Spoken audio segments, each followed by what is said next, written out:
Good morning, friends, and welcome to our this is our Wednesday morning live stream here offered you from Empty Cloud Monastery.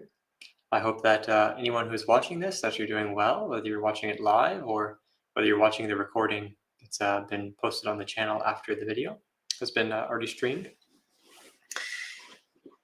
And so today we'll be doing a sutta study, continuing with our normal program, looking at different discourses from the Buddha. And these are wonderful teachings that the Buddha has offered to us, and that the Sangha of monastics and disciples of the Buddha have passed down through the many different traditions, working hard to memorize, to scrutinize, to copy, to transmit and teach and maintain and preserve these different teachings. And so we have the privilege and the wonderful ability to read these and to contemplate these, to examine these and discuss them together. And so we will be taking the opportunity this morning to look at another one of these discourses. And this is a discourse from the numerical discourses, the collection of teachings from the Buddha and his disciples that are organized by the principle of numbers. And so this is in the Anguttara Nikaya, that's the Pali word for the book. And it's in the chapter of nines, meaning that this sutta has 9 particular things, right? It's organized because there is a list of 9, and we'll see what that is. But that list of 9 is why it's in the Book of Nines. And it's sutta number 14, so 9.14.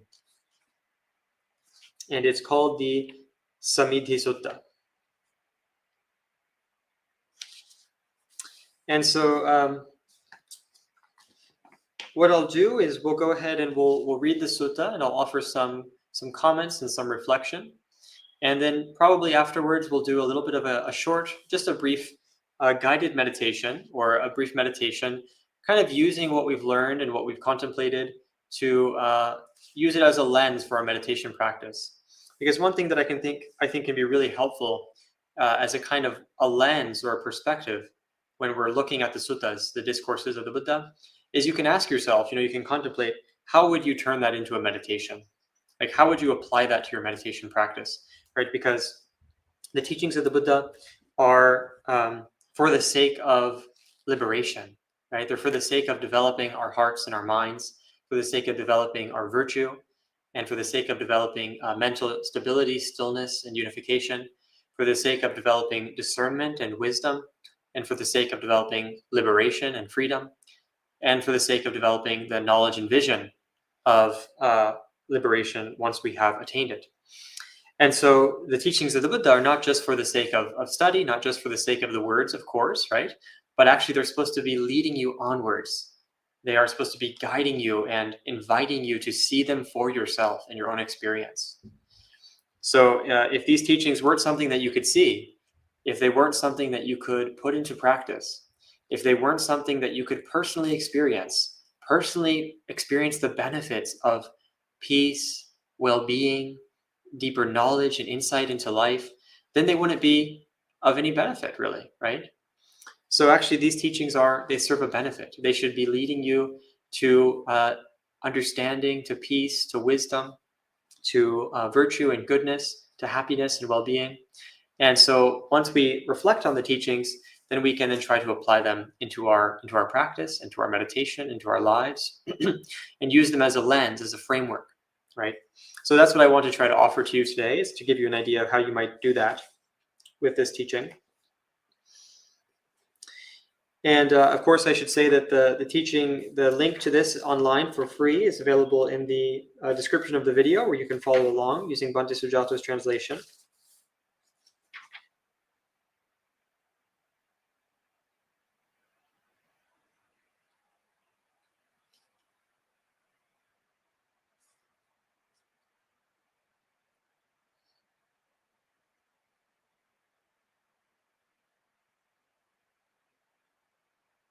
And so what we'll do is I'll read to you from Bhante Sujato's, and then possibly make some edits and comments on the translation. I also have Bhikkhu Bodhi's translation here, and so we'll go ahead and look at that. But before we get started, we can pay respects together to the Lord Buddha, the teacher, the fully awakened Buddha who gave us these teachings and who is the reason that we are able to try to put these into practice and contemplate them. So we'll render homage to the Buddha 3 times. Namo tassa bhagavato arahato samma sambuddhassa. Namo tassa bhagavato arahato samma sambuddhassa. Namo tassa bhagavato arahato samma sambuddhassa. Buddhang dhammang sanghang saranang gacchami.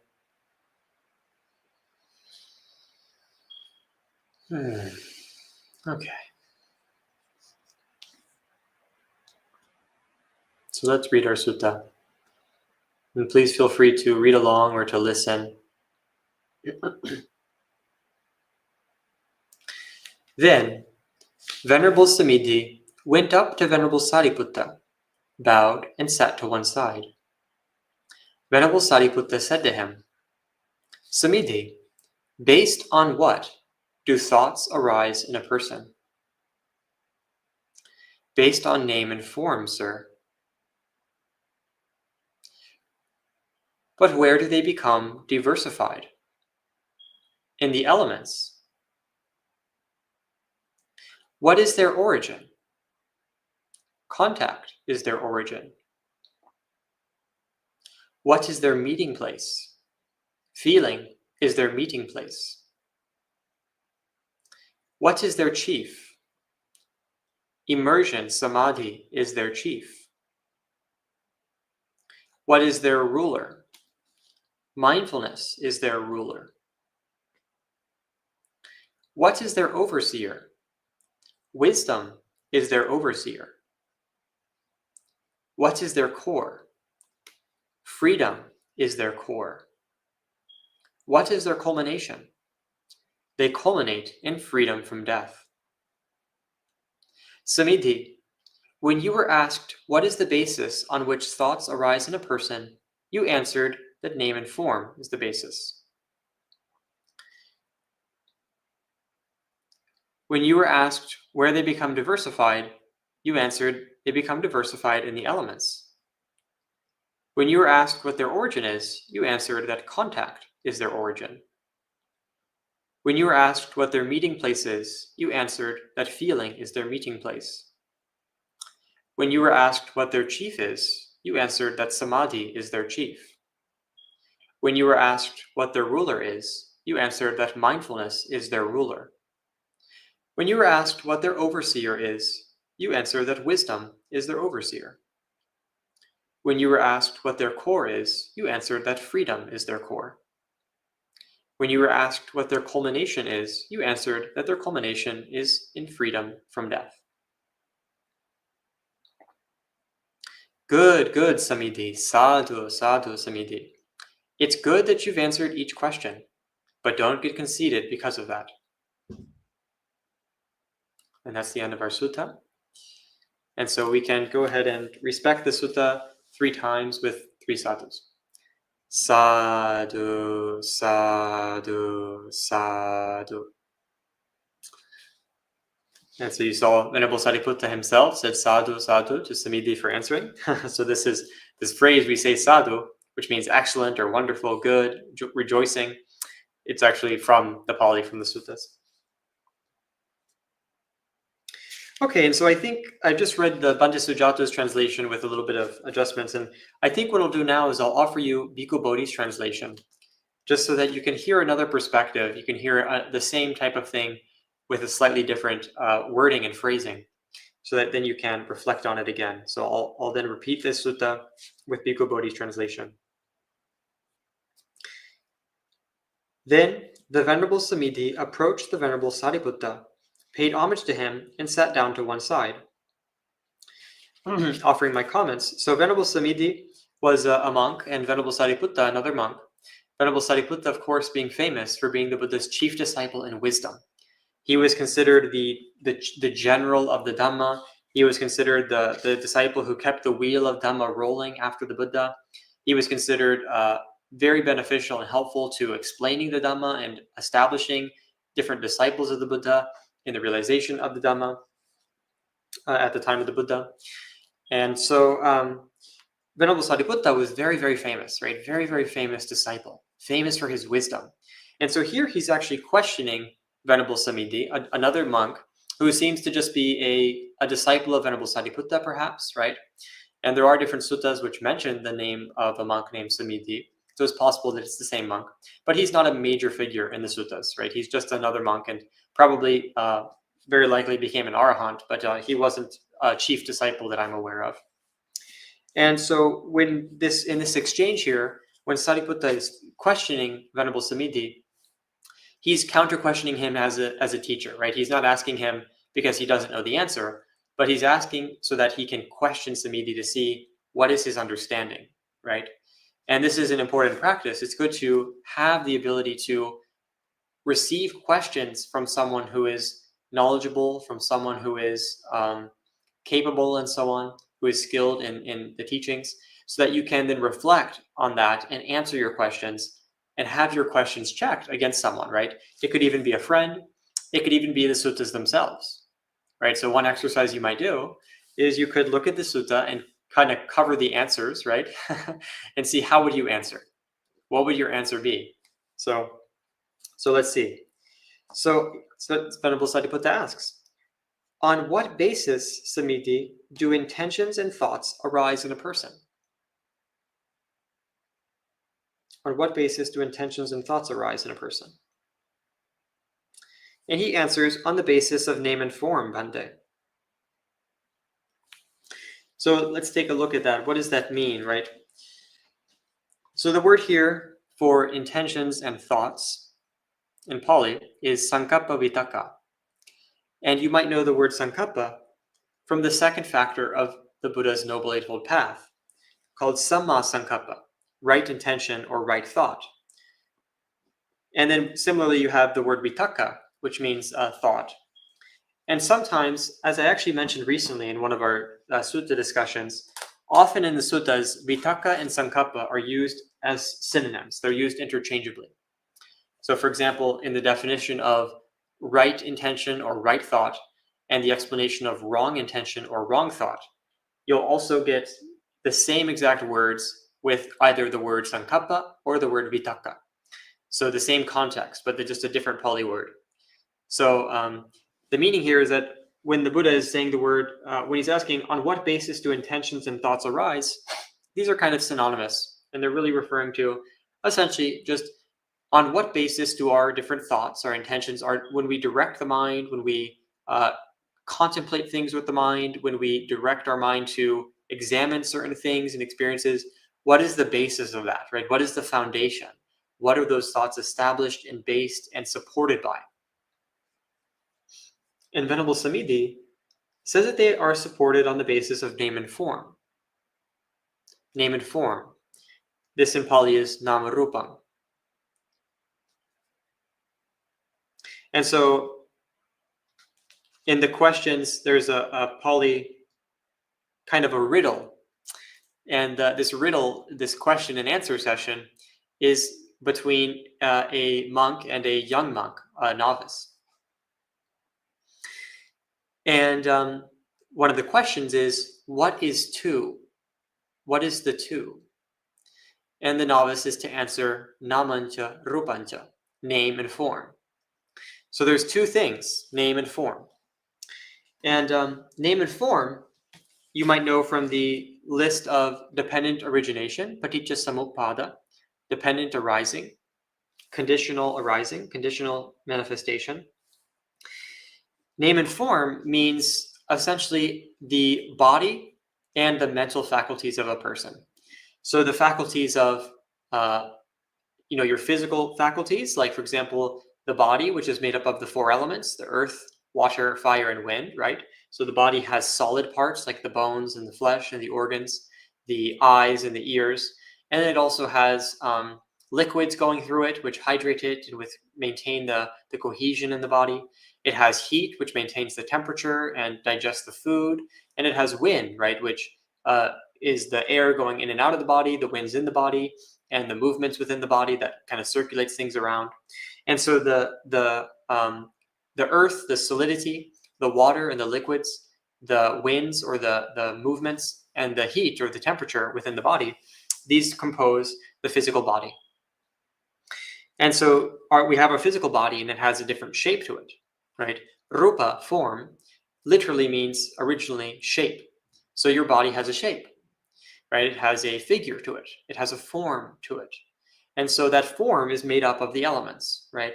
The shape, the body is made up of the elements. And so the form is the body, essentially.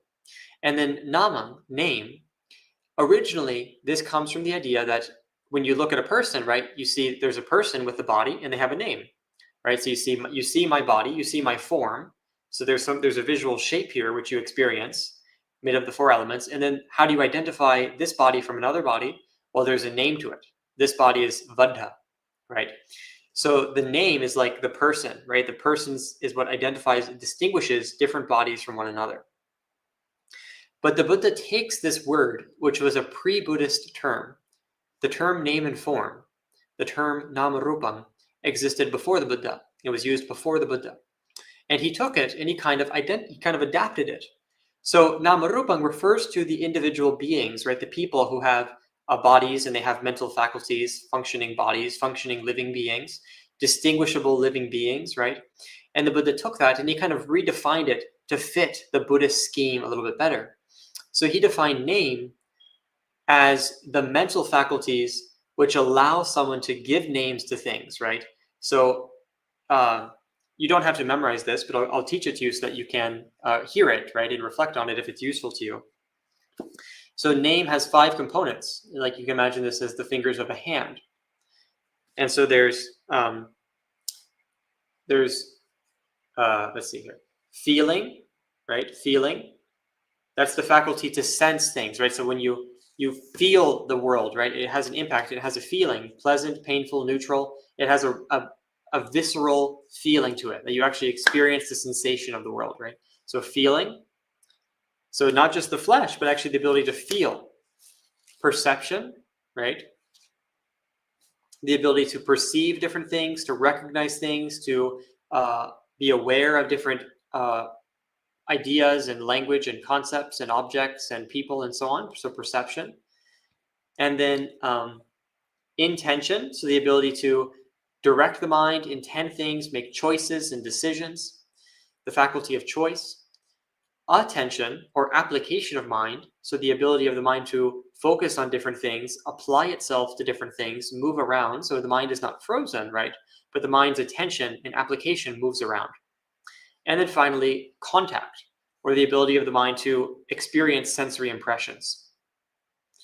So we have a body, and then we also have these mental faculties, like the ability to feel, the ability to perceive, the ability to intend, the ability to attend and apply the mind, and the ability to experience sensory impressions or sensory contact.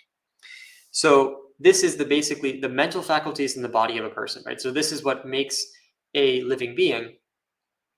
And importantly, these are related to, but not equivalent to, awareness or consciousness.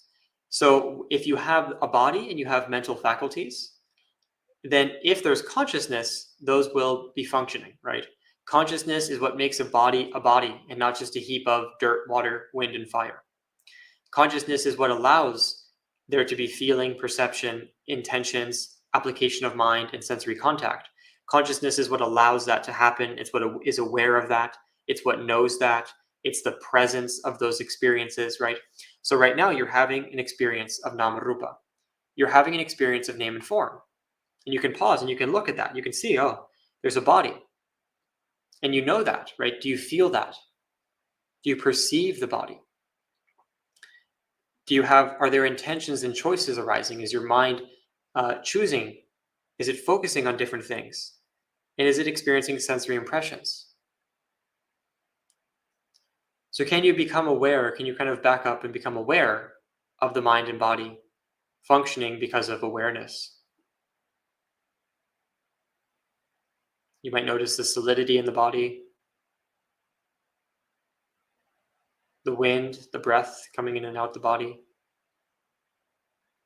the temperature, the warmth, or the coolness of the body. and also the liquids like the saliva and the fluids in the body. And can you feel that? You're perceiving that. You're making choices what to do with your body. You're applying your mind and focusing on different things. And you're experiencing different sensory impressions. Right? So this is the experience of Namarupa. And wherever we go, we always carry this with us.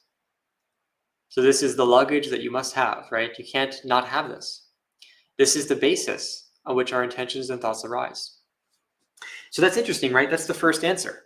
So whenever we have thoughts, whenever we have intentions, whenever the mind is thinking, directing itself to something, intending something, it has to be established in a mind, mental faculties in a body, right? Basically the personal aspects of what makes a functioning mind in a body, right? So what do you tend to think about? Well, you tend to think about things that you see with your body, due to your eyes, things that you hear due to your ears, things that you smell due to your nose, things that you taste due to your tongue, things that you feel with your body. And then also different sensations that you have in the mind, right? Different perceptions or images that you have in the mind, different intentions and choices, right? That's also, that faculty of intention and choice is part of what allows thoughts to arise. It's what creates thoughts, right? The application of mind, so the focus of the mind, which also is what applies to what you're going to be thinking about. It focuses on a thought. And the sensory contact, right? The ability to think about something that you're experiencing, and also the thought itself is a sensory impression, right? So if you didn't have mental faculties, you couldn't think. And if you didn't have a body which is associated with those mental faculties, they kind of go together, right? They're not separable in a human being. They're generally speaking, they're not going to be separable, right? Then your thoughts are going to be arising dependent on this mind and body, dependent on these mental faculties and body, dependent on the physical organs and so on. And so any external impression, like an external object, an external person, you experience that because your own body. You experience that because of your own mental faculties. And so this is the basis, this is the foundation, this is the support that all thoughts are based on, right?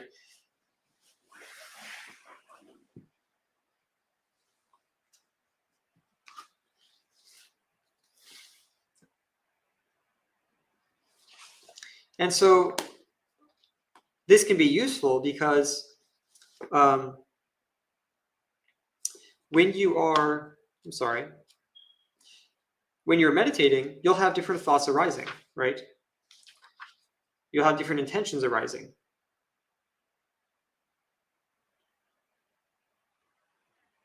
And so the idea is that you'll notice that all those thoughts, they're arising within this body, within these because of these mental faculties, right? So when you're meditating, you can kind of recenter your attention, refocus the way that your mind is applying itself, so that your thoughts that arise, you redirect them to what are they established within, right? So you might be thinking about what you'll do in the future. You might be thinking about what you've done in the past. You might be thinking about some experience in the present. And you'll notice that often, like I mentioned, these are particular feelings, perceptions, and choices related to the body, related to experiences from the body. So maybe you hear a sound and then your mind starts thinking about it or is directed out towards it. Well, you'll notice that, that's established in the fact that there's ears, a functioning ear here, that there's these elements with these mental capacities to receive impressions and sense that, perceive that.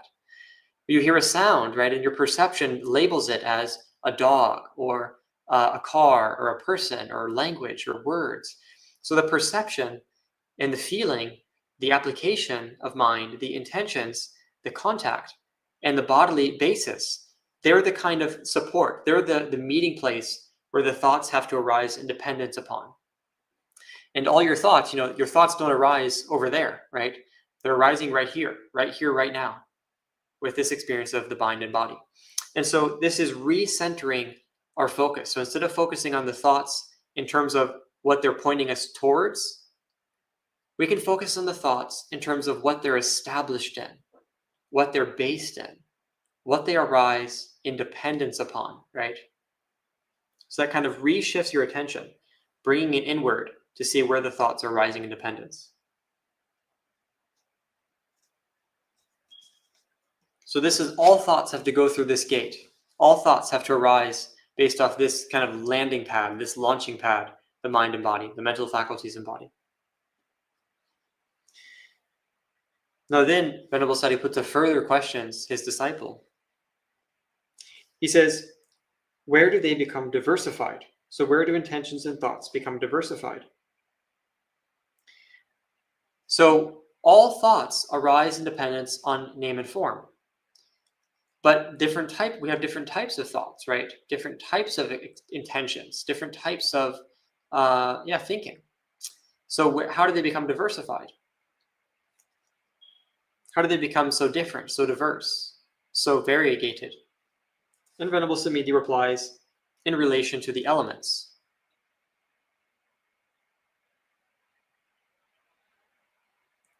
And so I think there are different ways of taking this, because the word elements, dhatu, can actually be used to refer to many different things. So I just already have mentioned the 4 elements, right?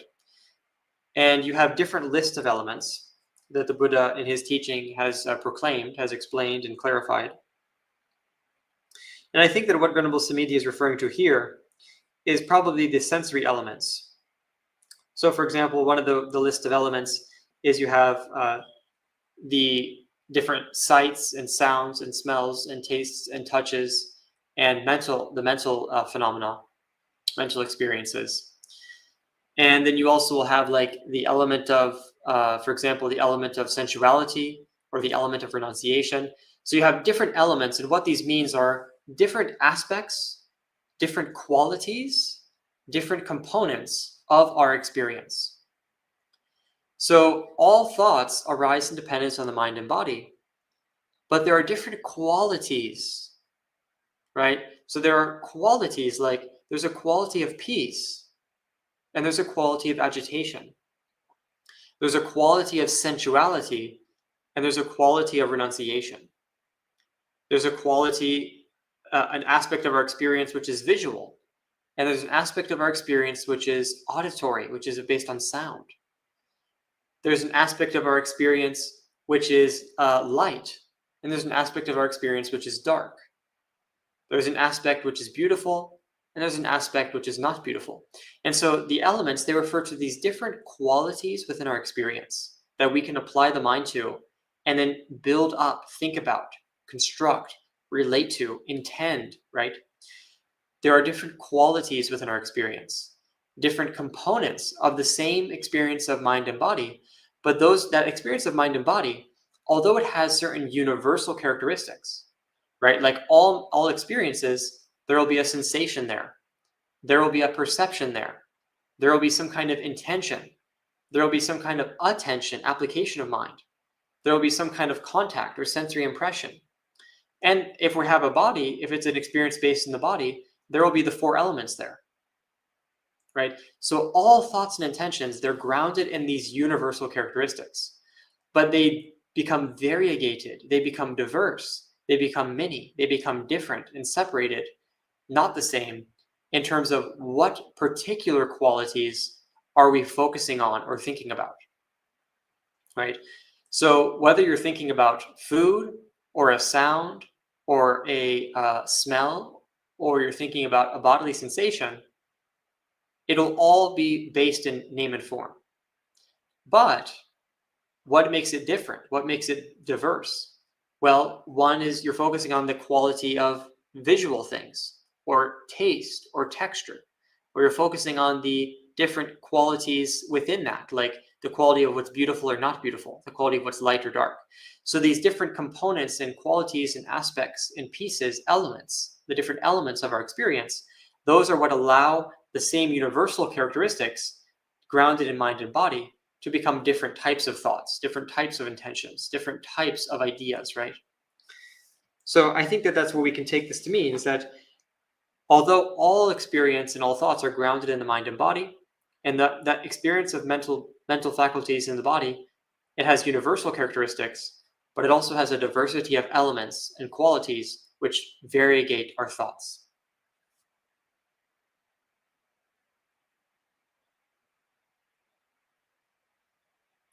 And then Venerable Sariputta says, from what do they originate? So where do the thoughts originate from? And Venerable Samiddhi says they originate from contact.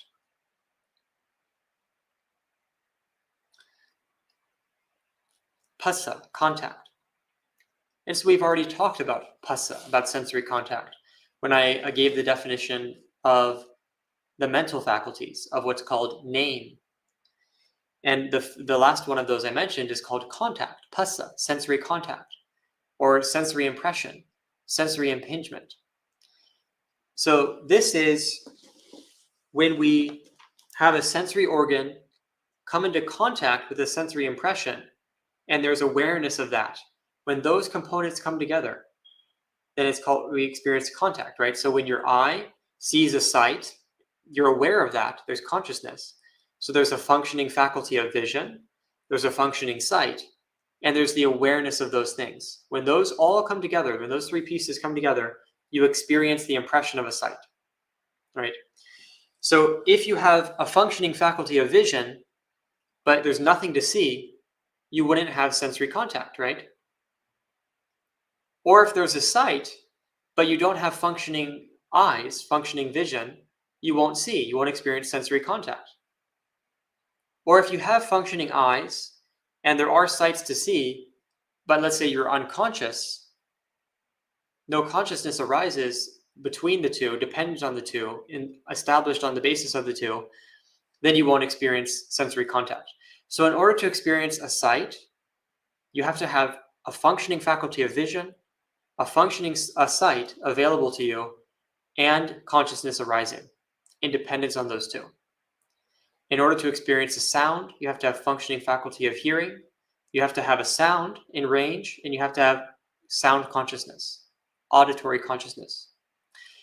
So some people, they will be missing certain senses, or like I said, they might be unconscious at certain times, or if you're really focused on one thing, then although your senses might be functioning, your consciousness might not arise in dependence on that organ, right? So if you're very engrossed in a book, you might not hear someone ring the doorbell, right? Because although you have functioning ears and there is a sound, the consciousness doesn't arise. So you don't experience it, right? You don't experience sensory contact. It doesn't impinge.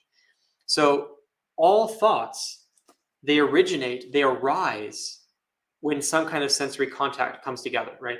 So a thought comes from sensory contact. So even if you have mind and body, even if you have name and form, right? And you have diversity of elements, so different types of qualities that you think about, the thought itself only arises when because of sensory impression, because of a sensory contact, right? A thought itself is actually a form of mental contact, mano sampassa. So your mind, the sense of your mind, the knowing, the mind which has the ability to know, when it comes into contact with the thought and your attention is there such that consciousness arises, you become aware of it in the mind, that's where the thought is arising due to. So you might have a mind and body, mental faculties and body, but if there's nothing to be thinking about, a thought won't arise. If there's no consciousness associated with the mind and body, the thought won't arise. So you need the internal mental faculties in the body, you need the actual thought, the external thought or the external impression, and you need the consciousness to arise. So these three components have to all be there. So they originate from contact. So whenever you're having a thought, you can notice that there are these three pieces. That a thought is there because there's sensory contact.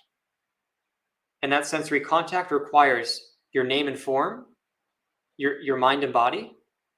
It requires the actual impression, the actual thought, the actual content that you're aware of. And it requires awareness. It requires consciousness to be aware of those things. So contact is the point where thoughts arise within contact, due to contact, right? Now here's where we start to get to an interesting point. So these parts here, name and form, the different elements, and contact, these are universal for all thoughts. Anytime there's a thought, there will be a mind and body, there will be some kind of quality that it's based in or based around, or that it's characterized by, and it will be arising with sensory contact, due to sensory contact, due to the meeting of an organ, a faculty, an experience, and consciousness. But then Venerable Sariputta continues. He says, upon what do they converge? Or what is their meeting place? And the idea is here, the word is samosarana. So where do they all come together? Where do they converge, right? Where do they meet together? Where does the thought meet? And Venerable Samiddhi answers, they converge upon feeling. Their meeting place is feeling.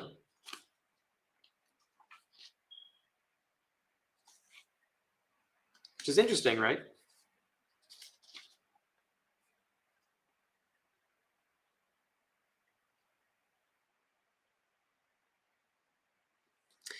So at this point, the way I take this is that we should take this not as an abstract teaching, but actually as related to our meditation practice.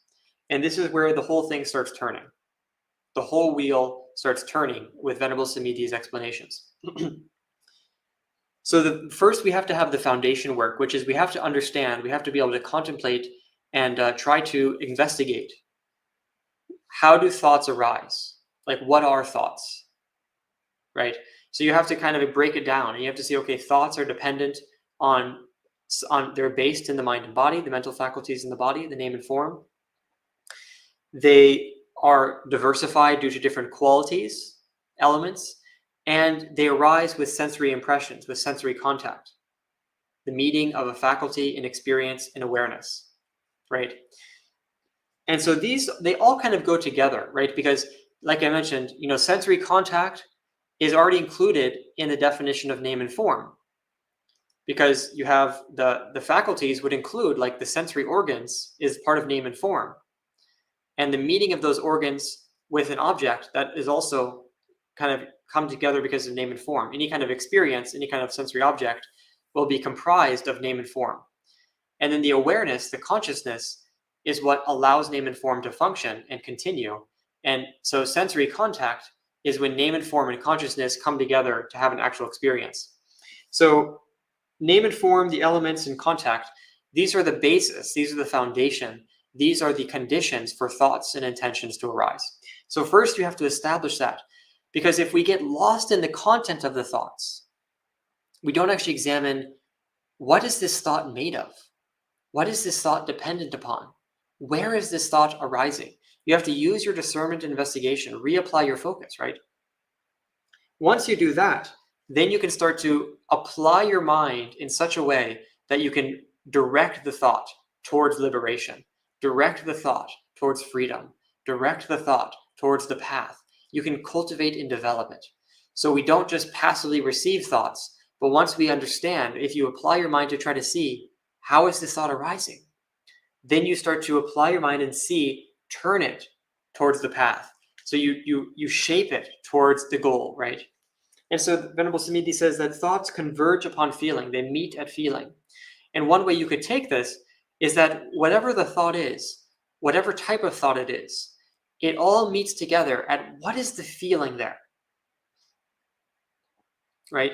So when you're having a thought, there's a feeling, like, is this thought pleasant? Is it painful? Or is it neutral? And no matter what the thought is about, whether it's about a sight, sound, smell, taste, touch, or mental idea, whether the thought is about good or bad, right or wrong, beautiful or ugly, whether the thought is about left or right, whether the thought is in relation to a person or an object or a situation or an event, whatever the thought is, there's a feeling there. There's a visceral sensation, a visceral feeling, a something which is kind of motivating it, which is which our heart is aligning with, right? Of like, I like it, I don't like it, or I don't care about it. I'm ignorant to it.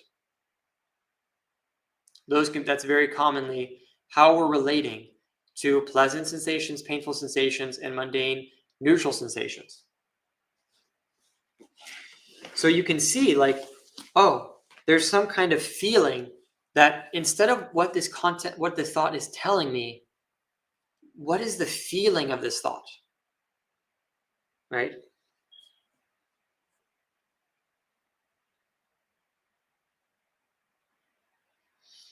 Then Venerable Samiddhi is asked, what is their chief? Or by what are they headed? What is the foremost? What is the leader? What is the guide? And he says that they are headed by, their chief is, their guide is Samadhi.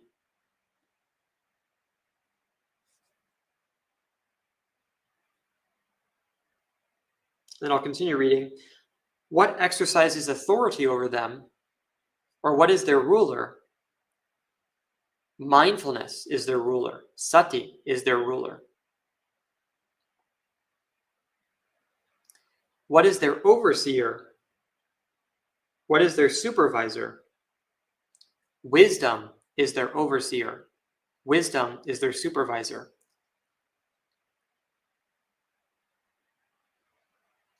So these three go together. So what are the three here, right? So the Buddha, Samiddhi is saying that mindfulness is what is the kind of the leader or the ruler of a thought.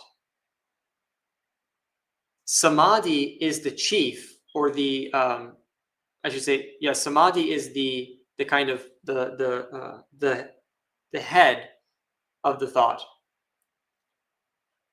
And wisdom is the supervisor, the overseer. So once you understand a thought, once you step back from a thought and you observe how is a thought arising, so you separate yourself from getting involved in the thought, becoming immersed in the experience of the thought, and instead you step back to examine how the thought is actually a process, an impersonal process, which is arising under certain conditions. So then you have a little bit of space there, right? Then you notice, okay, the thought, it all converges around a particular feeling. Why do we think things? Because it feels good. Our mind is attracted to a feeling, or it's horrified by a painful feeling. So feeling, the sensation, the visceral sensation, is what is kind of, all the thoughts are converging around. They're motivated by, and they all meet at having some kind of sensation, pleasant, painful, neutral, some kind of feeling to them. So then can you tap into not what the thought is whispering in your ear, right? What the intention or the movement of the mind, even if it's a subverbal thought, there's some kind of sensation there motivating it, which is it's converging upon. Can you shift your attention to that feeling? In order to do this, you have to do the previous steps. You have to separate yourself from the thought, and then you have to examine the thought. Be the watcher, observe the thought, and notice that there's a sensation, a feeling which is accompanying it, in which it's meeting itself, it's kind of gathering your mind around. Then you have the three components, which the Buddha, these are teachings of the Buddha, but Venerable Samiddhi is explaining, right? He's answering that the thoughts are headed by their chief, their leader is Samadhi. What I would take this to be saying is that Samadhi, mental unification, or still mental collectedness, mental immersion. So Samadhi literally means like something being gathered together, something being collected all together. And it also has the implication of a fire started in illumination, like light. So it's used for both, for starting a fire and for a fire, and also for gathering together the mind. And so it refers to when all the different impressions of your mind, the different movements of your mind are gathered, if you can gather them together so they settle down into a stillness, into a bright, burning, shining collected, unified stillness. So the leader of thoughts is samadhi. Why? Because someone who has samadhi, their thoughts are gathered together with that. It's kind of like they all kind of, a leader, it kind of is what rounds the thoughts together, right? Like imagine you have a bunch of cattle and the thoughts are kind of dispersed. So thinking about this, thinking about that, thinking over here, thinking over there. Samadhi is a faculty which is supposed to gather those together and include them, kind of lead them and converge them together to collect them into simpleness, into singleness, into unity, into immersion.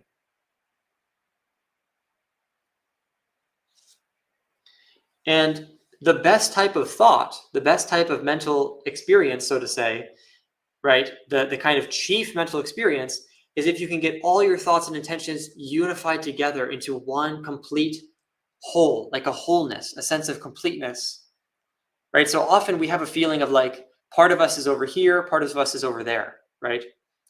Part of us is, has these intentions and these motivations, and another part of us is motivated by something else. Part of us wants this and part of us wants that. Our mind is thinking over here and then listening over there, smelling over here, tasting over there. So with samadhi, can you gather your whole being, your whole self, your whole person, your whole mind, all of your motivations and thoughts, all of your intentions? Can you gather it to a unified whole? So it's all working together. The whole committee, the whole team is all one thing. Can you do that, right? So it's unified and simple, single and bright. So samadhi is that chief. It's what gathers all the thoughts and intentions together, and it unifies them into one powerful thought or intention, one powerful mental kind of experience, right? And one of the words the Buddha has for samadhi is citta ekaggata, means unity of mind, oneness of mind, mind with singularity of preoccupation, a mind gone to singularity. So can you gather your mind such that it's not experiencing a diversity of things, but a unity of things? Not a diversity of thoughts, but a unity of thought. Not a diversity of intention, but a unity of intention. One purpose, one goal, one thought, one experience, one whole unity. So samadhi is the chief, the gathering point, the leader, the highest, right, of the thought. It's what rounds them all together and is the head of them. Now, or it's the kind of the top of them, right? But then by what are they headed, or what is the ruler? What kind of controls the thoughts and the intentions? What kind of directs them? What kind of guides them? And the Buddha says it's sati, mindfulness. And in other places, the Buddha says we should have the heart, the mind, guarded by mindfulness. Can we have the heart protected by mindfulness? Can we have it watched over by mindfulness? And the Buddha says that sati, mindfulness, is like a sentry or a gatekeeper at the entrance to a city. And the gatekeeper sees who can come in and who cannot come in, right? So mindfulness is the ruler. It's like the mindfulness should decide yes to you, no to you, right? So you have a bouncer, and the bouncer said, the person who comes in and say, oh, please, can I please come in? Oh, but I promise I'll be better. So you're meditating and a thought comes in and it says, oh, but don't you want to worry about what you're going to make for lunch? Oh, but don't you want to worry about all the things you need to do? And the gatekeeper, mindfulness, needs to be instructed, do not believe this person. They're not trustworthy. Liar, liar, pants on fire. No matter what they say, don't believe them. So mindfulness, sati, it has to be this overseer, this ruler who controls, not in a, kind of like a tight, controlling, wanting sense, but you just have to instruct your mindfulness. Mindfulness is what is present, watching, remembering, guarding the mind as the ruler who sees when something comes up, it watches and it knows it clearly. And it knows whether to ignore it or to focus on it, whether to cultivate it or abandon it. It knows it clearly, and it remembers the instructions of how to respond. So those are the two important factors of mindfulness. There should be a sense of a an ability to keep a theme in mind. So when something comes up, mindfulness can know it, it can maintain it. Mindfulness is the ability to maintain something, to hold something, right? So it's the ruler because it can control, it can hold. Like if you want to keep the breath in mind, mindfulness is what is able to maintain, sustain awareness on the breath. But it also knows when is the mind going off the breath and when is the mind on the breath. So it has to be able to remember that instruction. Remember two things. Remember what to watch and what to not let in. Right? So can you remember to watch the breath, and can you remember not to let other thoughts not come in? Right? That's mindfulness. So if your mindfulness is weak, you'll forget the breath. That's why mindfulness means memory. It's a synonym, it means memory in Pali. It's the ability to remember something in the present. Remember the theme and the instructions in regard to it. So when you were meditating and then you realize, oh, I forgot I was meditating. That's because your mindfulness didn't remember the theme. And it forgot which thoughts it shouldn't trust. It trusted the wrong ones. So mindfulness is the kind of ruler. So when we have thoughts come in, we step back and we see the feeling. Mindfulness is what's able to keep these themes in mind, right? It's what's able to maintain consistency of thought so that you can then develop samadhi. So that samadhi can gather them. So mindfulness and samadhi are like a team, right? Remember in the Eightfold Path, the Buddha says that samma sati, right mindfulness, is the direct supporting condition, the direct preceding factor for samma samadhi, right unification, right samadhi. So mindfulness is what maintains a theme and blocks out the bad thoughts so that samadhi can gather and unify around that theme, can gather together and be unified with it, be one with it, right? So sati is what chooses a theme. Samadhi is what unifies that theme into one whole, like massaging it all together and gathering it all together. So these two work together, right? We have to try to cultivate sati and try to incline our mind towards unification. And this is important because the feeling is what you can notice, right? So when a thought comes up, if it's very pleasant, sati, your mindfulness, can know whether it's to be cultivated or not. If it's painful, to be cultivated or not. So often, why do we think certain things? Like I said, because it's very pleasant, so it attracts us. Or because something else is painful, so we don't want to think about it. And then the mind might even obsess about it and think about it, even though it's painful.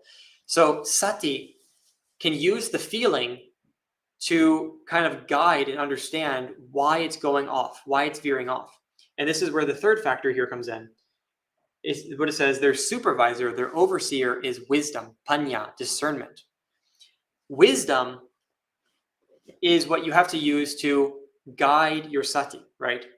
So these two. So sati is what remembers, holds in mind, and knows. Samadhi is what is supposed to be gathering and unifying together based off that theme. And wisdom is what should be instructing how or what should be known, right? So, for example, let's say a thought which is telling you, a thought of sensual desire comes up. Sati should recognize that it's arisen. And wisdom should know why has this intention, this interest in sensual desire, why is this interest in sight, sound, smell, taste, and touch arisen? And how can I make it cease? How can I allow it to cease? So wisdom might tell you, but that's not going to lead me to satisfaction.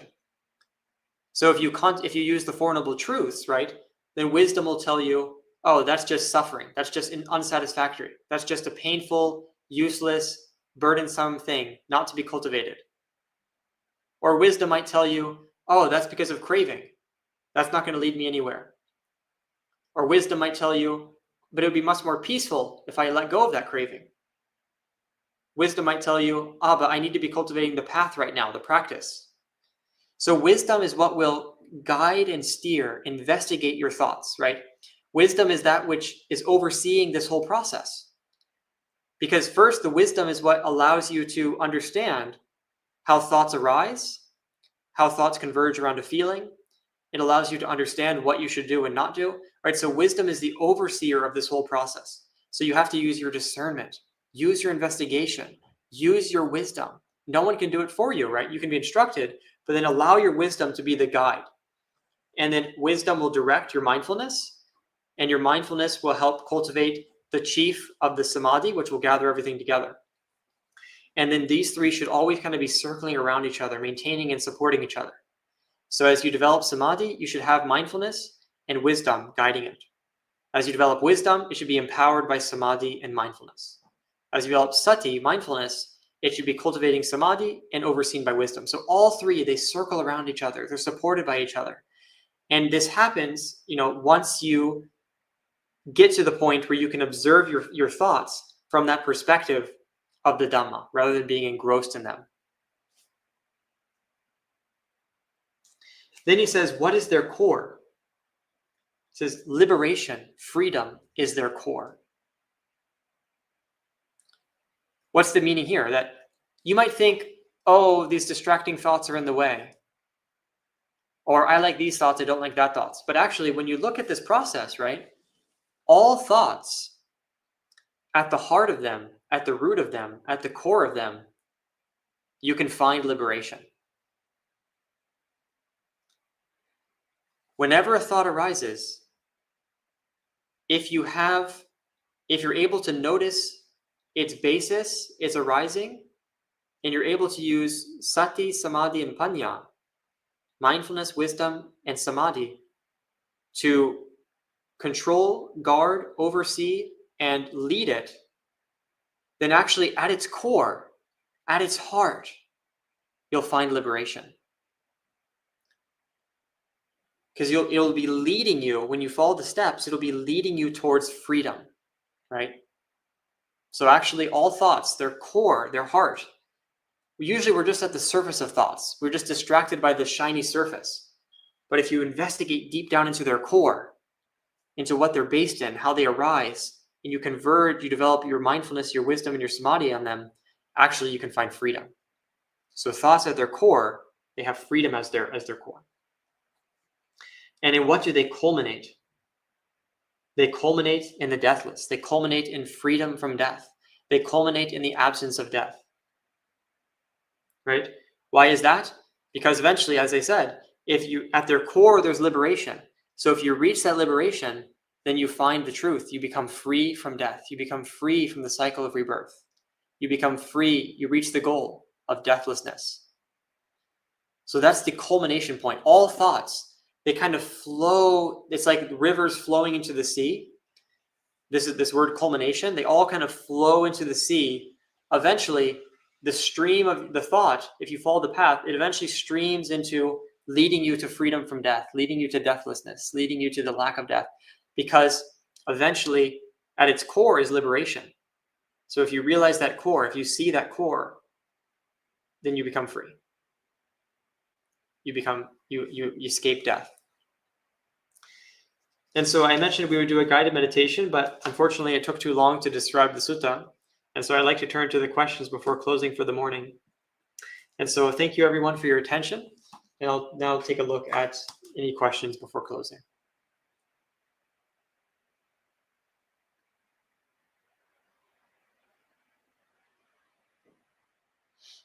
So it says, can you clarify again how one can use this understanding of how thoughts arise allows us to develop wholesome thoughts and stop unskillful thoughts? Is it just saying one needs to develop samadhi?